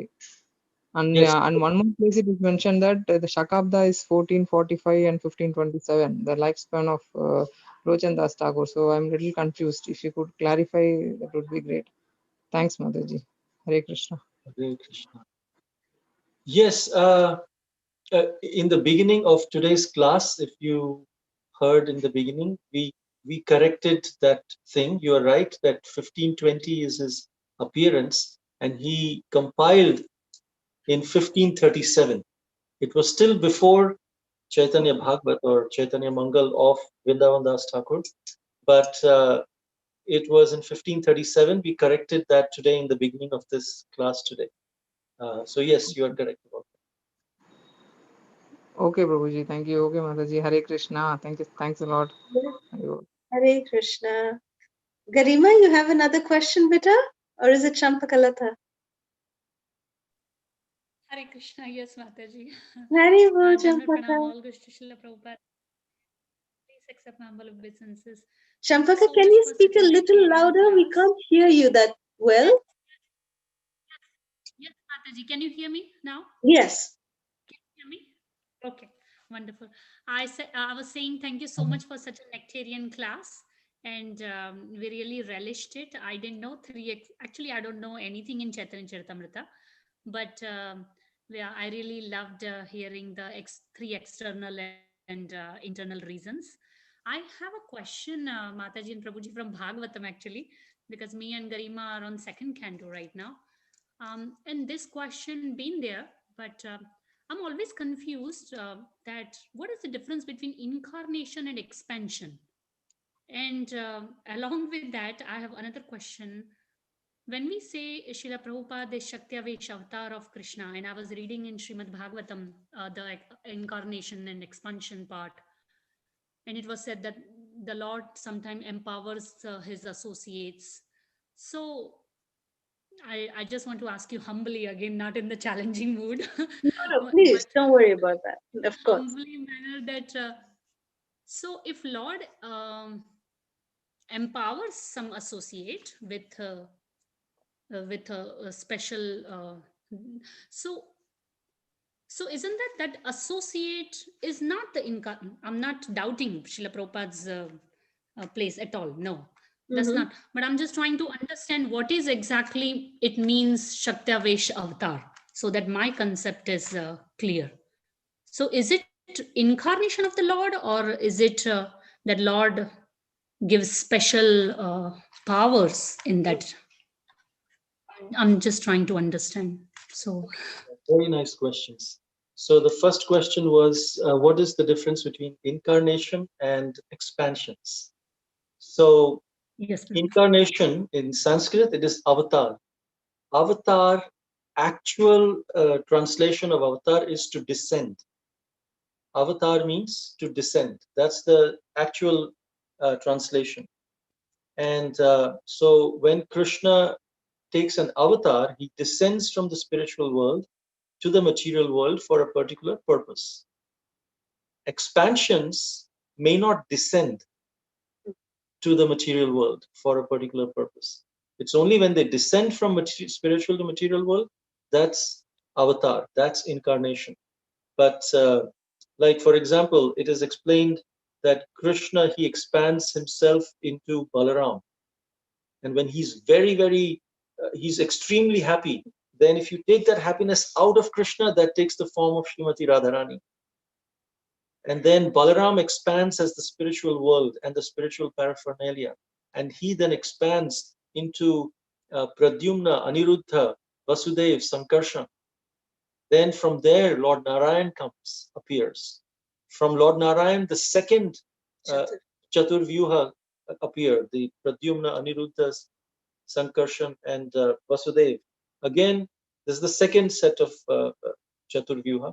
Then from there, so many other expansions. They expand, and then Mahavishnu comes in the material world. And he lies down in the causal ocean. He expands as Garbhodakshay Vishnu.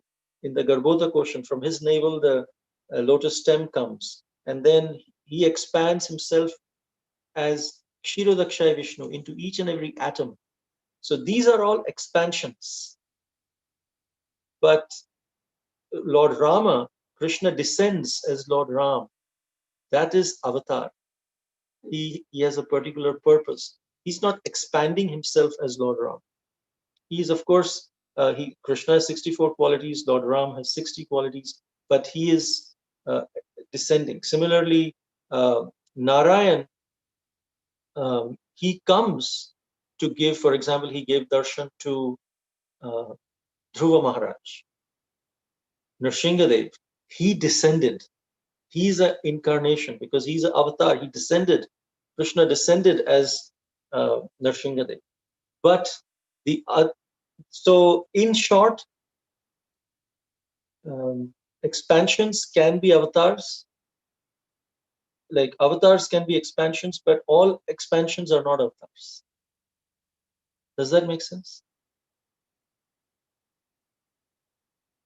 Yes, Prabhu, I understand. I very, so these like all Vishnu's, Shirodakshay, Karnodakshay, Garbhodakshay, they don't descend, like they all are in spiritual world. But those who like 10 main incarnations. No, even actually, yeah, if you I see made a mistake. Garbhodakshay Vishnu, Kshirodakshay Vishnu, they are also, they are expansions, but they are considered as Purusha Avatar. Purusha Avatar is these three, Garbhodakshay Vishnu, Mahavishnu, but they are also expansions. Now, Narayan in the spiritual world, the Pradyumna, Aniruddha, Vasudev, Sankarshan, they are expansions. When they appear in Lord Krishna's pastimes as Pradyumna, Aniruddha, their son, grandson, then they are considered as avatar. So all avatars are expansions, but expansions need not be avatar. That's the difference. Avatar means when they descend for a particular purpose. But before being an avatar, they have been an expansion of expansions and plenary expansions like that. Even the living being is an expansion of Krishna. Is considered, but we are not avatar. We are expansions and plenary expansions and things like that.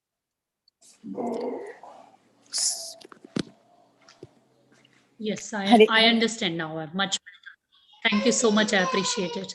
So, Then, Hare Krishna. Prabhu, related with this one, Prabhu, continue discussion. So, can I ask? Yeah, sure. 1 minute, Mataji. Can I answer the second question that Mataji had asked, and then No, this is regarding avatar and incarnation and expansion. So that was my question too, and luckily Mataji asked already, and I put this question 2-3 days before to Kalasudha also. I'm so sorry that I missed. So I could answer Mataji. See the arrangement of Krishna. So Prabhu, I just heard that expansion has because as you are saying that it is on the same platform, so it has 64 qualities, means same qualities, but the incarnation avatari, they have less qualities than the Krishna. Is it true? No, even the expansions don't have the same qualities as Krishna. Like Balram and Krishna. So Balram, only the color was different, but they have the same qualities. Yes, but when Balram expands into Pradyumna, Aniruddha, Vasudev, Sankarshan, and then to Lord Narayan, now the qualities, Lord Narayan has only 50 qualities, or 56 qualities actually. And even like Lord Balaram, even there is a difference between Krishna and Lord Balaram. There are two differences between Krishna and Balaram. Krishna is black and Balaram is white. And Both of them are Supreme Personality of Godhead. Balaram is very unique person. So Balaram is also Supreme Personality of Godhead, but Balaram is the Supreme Personality of Godhead in the mood of a servant. And Krishna is the Supreme Personality of Godhead in the mood of an enjoyer. That is the difference. So in that sense, the 64 qualities, that's not there even in Lord Balaram.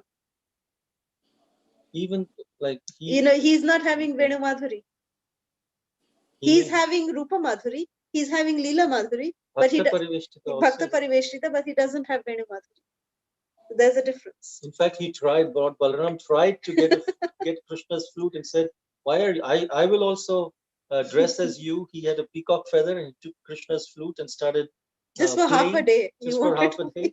And when Keshi demon came, Keshi demon thought that Balaram is Krishna because Balaram had dressed as Krishna, and he started kicking Balaram. So Balaram went to Krishna and gave his flute back, gave his peacock feather back. You keep it. I don't want to be. So Venu Madhuri is lacking in Balaram also, you see. So Krishna is the only Param Purush Bhagavan, Sampurna. He is the only complete Supreme Personality of Godhead. And even the expansion, even Lord Balaram himself doesn't have one of the attributes. So that's the unique. Difference between incarnations and expansions is not dependent on the number of qualities. That is separate. That is, it can be, it cannot be. How much it is different, that's not the criteria to decide their expansions or plenary expansions or incarnations. The expansions can also become avatars. Some are expansions as well as avatars. But avatar cannot become the expansion. So that is the main difference. Like if you see Lord Nrsimhadev. Very confusing. Yeah, Lord Nrsimhadev is an avatar, but in order to descend, he has to be an expansion. He has to be. Now, sometimes we think expansion means bigger than the original, right? We say expand. So we think that means Krishna is smaller and the expansion has to be expanded, bigger than Krishna. No, it's the other way. The expansion means from the original candle, other candles have come. Okay. So don't, there is no comparison as such in that sense. Avatars, if they descend for a particular purpose, avatar means to descend. So if they've descended, that is avatar. But all avatars have to be expansions. That's the source is from Krishna. He's the avatari. Why is he called avatari? Like even Lord Caitanya is called Caitanya Avatari. Because avatar and avatari, he's the source. All the avatars' source is Krishna. So if Krishna is the source of the avatar, if Krishna is the avatari, then avatars have to be an expansion of Krishna by definition. And that because they're coming from Krishna. And that is why even we as the living entities, we are actually expansions of Krishna. Yeah. But we are not avatars. We are not avatars, but we are expansions. We are part and parcel of Krishna. So Balaram, you see, Balaram is also expansion and he is incarnation also. So there is a difference between that way. So the only simple thing to understand is that incarnation means, avatar means to descend. One who comes down with a specific purpose, that is incarnation. Expansion, we are also expansions of Krishna. We are also coming from Krishna. We as a spirit soul, we are part and parcel of Krishna. We are expansions of Krishna.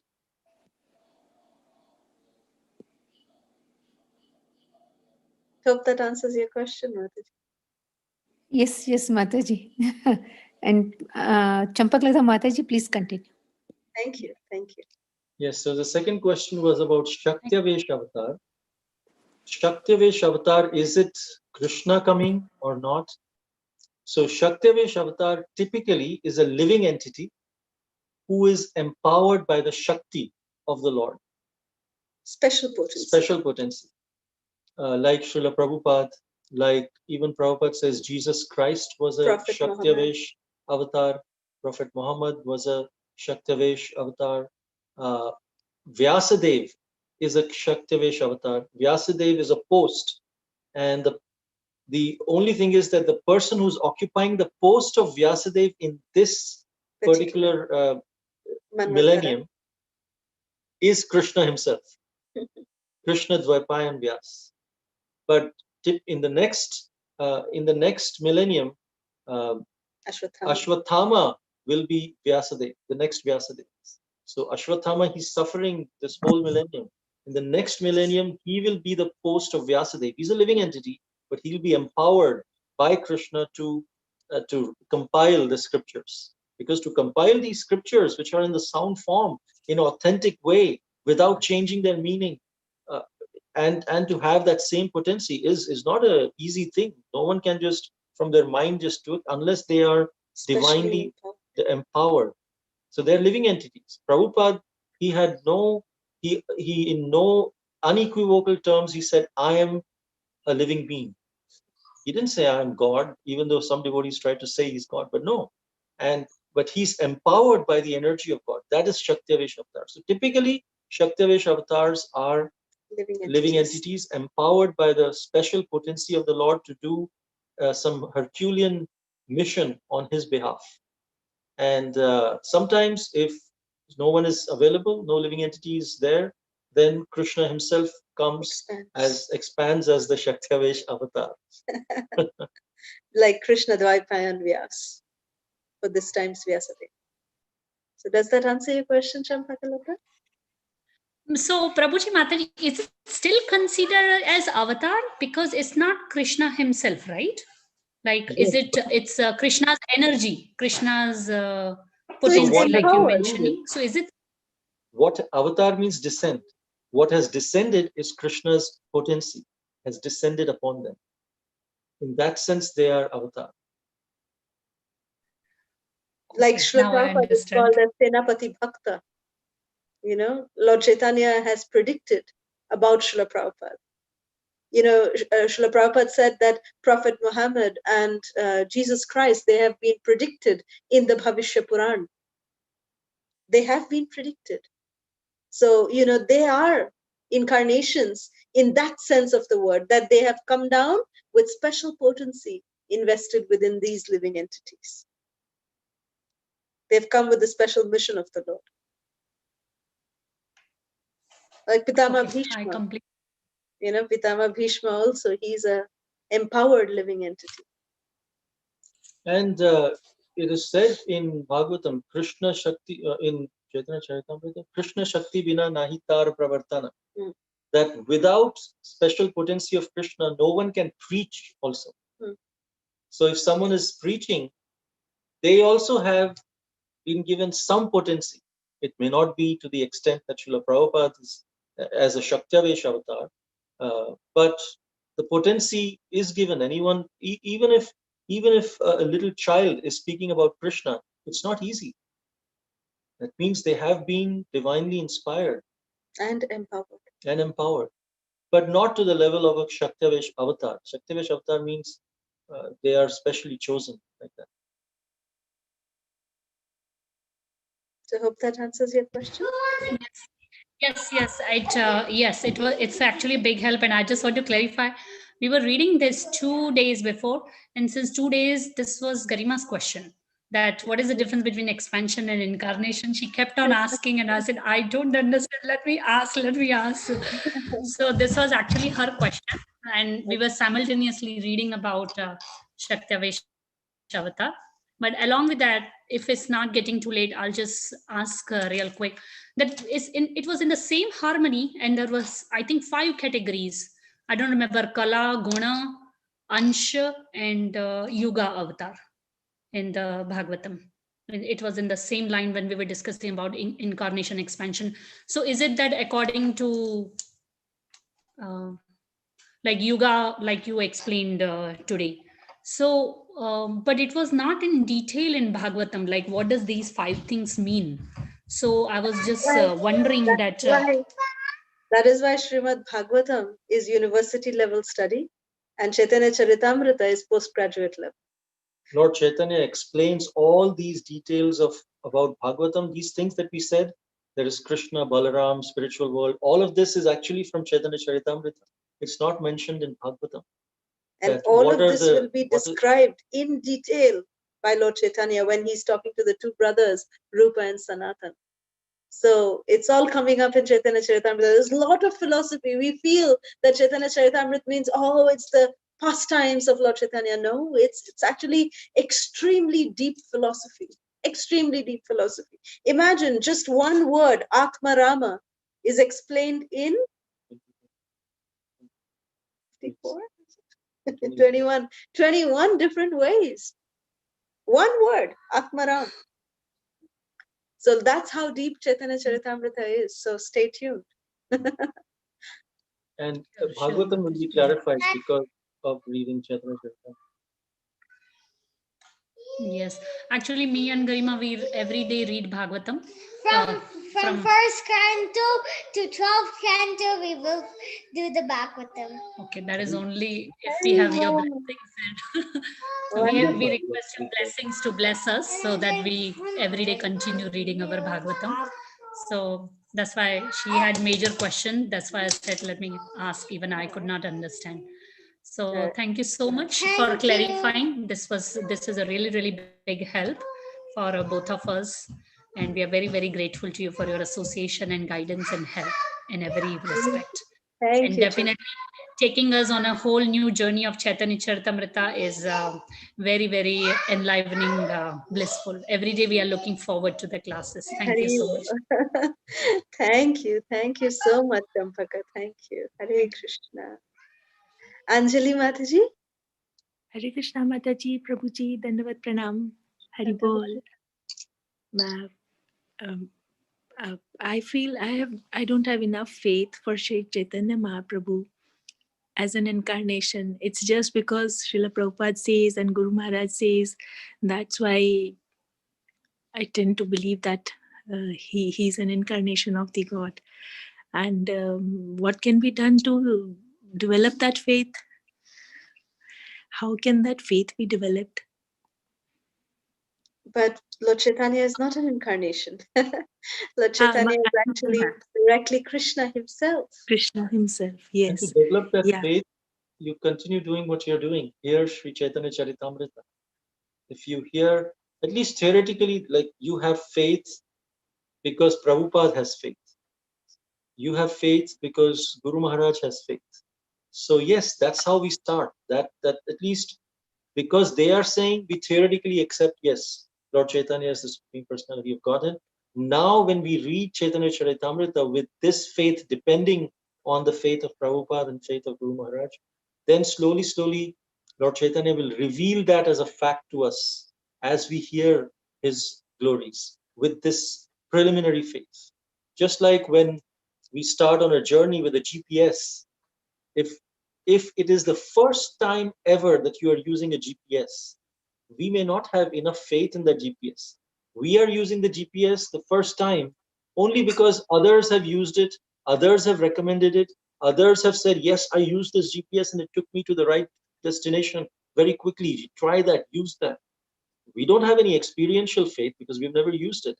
But based on others' recommendation, based on others' faith, we said, let me start using the GPS. Theoretically, we accept that, yes, GPS will take me to the right direction, but I really practically don't know until I actually use it. So then we sit in the car, we take the GPS with our practical faith, we put in the destination, and then as it's taking us through the different routes, it says, okay, at this point, you have to take this exit and you will see this particular board. And GPS says that, we see, yeah, it matches. I see that board, I should take this exit. And then slowly our faith increases. It becomes 10%. Then as we reach our destination and the milestones are matching, that increases our faith little more. And then when we reach the destination, then our faith becomes 100%. Yes. Yeah. Now I started with a theoretical faith based on others' faith, but now I have experiential faith. I have experienced that this GPS took me. And then we keep doing it again and again. Our faith keeps increasing in the GPS. And to a point, it becomes a no-brainer. Oh yeah, use the GPS. Then we start recommending others. If you want, yeah, use the GPS. So similarly, when we keep listening to Sri Chaitanya Charitamrita and start having these experiences. And what happens is that, we'll leave you all today with one phrase from the Chaitanya Charitamrita. It's in Bengali. It means that please just contemplate on the mercy of Lord Chaitanya. If you contemplate on the mercy of Lord Chaitanya, you will see magic happening. Chaitanyer dayar kotha koroho bichar, bichar koile paave chitte chamatkar. You will see chamatkar happening. So just continue with the same faith. You will see magic happening. Lord Chaitanya will manifest himself in the region of your heart and make your heart his permanent residence and dance in your heart. There you go. Thank you so much, Mataji and Prabhuji. Thank you. That was a beautiful answer. Hare Krishna. Hare Krishna. So if there are no more questions, we can end here. Vansha kalpatarubhyascha kripa sindhubhya eva cha patitanam pavanebhyo vaishnavebhyo namo namah. Thank you all so much. Thank you, Mataji.